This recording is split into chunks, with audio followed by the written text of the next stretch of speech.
Yan mga ka-GM, dito yung body shop. Yan, ngayon titignan natin yung mga gamit nila. Puro bago yung mga gamit nila dito. Sarap gamitin. Tapos ito naman yung pang body alignment nila pagka sa mga bangga, Yan, maganda yan. Tapos ito yung mga tools nila, Yan, mga bago lahat.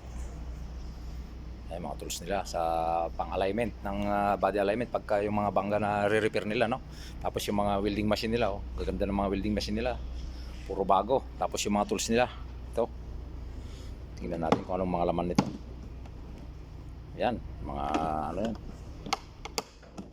Panghinang natin. Tapos ito, yung mga toolbox nila. Tapos ito pang body alignment din to. Itong na to. Sana ito.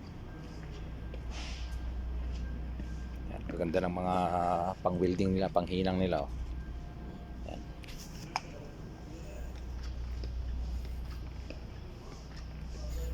Sarap gamitin siguro niya mga yan, mga bago. Yan, ito hanggang doon. Maluwang tong body shop mga ka-GM. Tapos doon sa pintura naman yung mga yun pag magpipintura ng sakyan.